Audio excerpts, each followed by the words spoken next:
Hello दोस्तों, मैं हूं आपका दोस्त आर्यन। मैं एक राइटर हूं, जैसा कि आप सभी जानते हैं मेरे बारे में। आज मैं आप सभी को सुनाने जा रहा हूं सैड स्टोरी इन हिंदी, जो पति और पत्नी के बीच हुई है।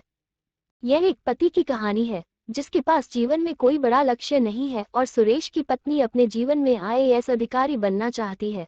पति उसे जबरन सेक्स के लिए इस्तेमाल करना चाहता है और उसकी माँ उसकी पत्नी को जानबूझकर प्रताड़ित करती है। कहानी इस तरह से आगे बढ़कर पति की आंख खोलने के साथ खत्म होती है।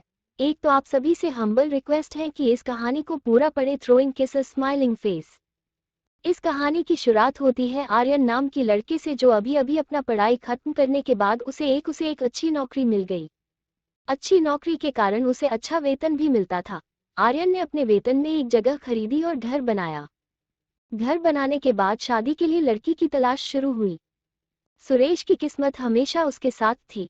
उसका विवाह अंजलि नाम की एक खूबसूरत लड़की से हुआ। शादी होने तक सब कुछ अच्छा था, लेकिन शादी होने के बाद एक से एक समस्याएं बढ़ने लग। आर्यन की मां को डर था कि उनकी बहू शादी बाद जॉब करने न लगे। आज वह ऐसा होता है कहीं कहीं जगहों पे, फिर भी उन्होंने धैर्य से सभी समस्याओं का सामना किया। शादी के बाद के सभी काम अच्छी तरह से चलने लगे। आर्यन और अंजलि की पहली रात की तैयारी के बाद सब लोग आराम करने गए। उसके इंतजार की पहली रात आने की खुशी में आर्यन बहुत उत्साहित था, लेकिन अंजलि पहली रात में ही उसके फेस का रंग सड़े हुए फूल की तरह दिखने लगी थी। आर्यन ने फूलों से सजे कमरे में अंजलि का इंतजार कर रहा था। कुछ देर के बाद सुहाग रात की कमरे में अंजलि का प्रवेश हुआ। अंजलि सुहाग रात के कमरे में आने के बाद आर्यन का उत्साह दोगुना बढ़ गया। वो ऐसा बर्ताव करने लगा कि जैसे स्वर्ग के दरवाजे की चाबी अब उसके हाथ में है। अपनी सगाई के दिन से गीता की फोटो पर चूमों का बारिश बहाने वाला सुरेश को आज की सुहाग रात एक सुनहरा मौका दिया था। अंजलि को अपनी मजबूत बाहों में भर करके उसके साथ प्रेमलीला खेलने के लिए आर्यन उत्सुक था, लेकिन अंजलि उसकी जल्दबाजी को देखकर धीरे से रोने लगी। अंजलि सुहाग रात के कमरे में आने के बाद आर्यन का उत्साह दोगुना बढ़ गया। वो ऐसा बर्ताव करने लगा कि जैसे स्वर्ग के दरवाजे की चाबी अब उसके हाथ में है। अपनी सगाई के दिन से गीता की फोटो पर चूमों का बारिश बहाने वाला सुरेश को आज की सुहाग रात एक सुनहरा मौका दिया था। अंजलि को अपनी मजबूत बाहों में भर करके उसके साथ प्रेमलीला खेलने के लिए आर्यन उत्सुक था, लेकिन अंजलि उसकी जल्दबाजी को देखकर धीरे से रोने लगी। अंजलि आसानी से आर्यन को अपने मन को सौंप दी थी, लेकिन अपनी बदन को सौंपने के लिए उसकी अंतरात्मा राजी नहीं हुई। इसलिए वो सुहाग रात में आर्यन का जल्दबाजी को देखकर रोने लगी। उसके रोने के कारण सुनकर आर्यन सहम गया। वो सिर्फ शरीर सुख के लिए उसके साथ शादी किया था। पहली रात में ही अपने नीले सपनों के ऊपर पत्थर गिरने पर वो परेशान हुआ। अंजलि की सपने के लिए सुरेश अपनी वासना का त्याग करने को तैयार नहीं था।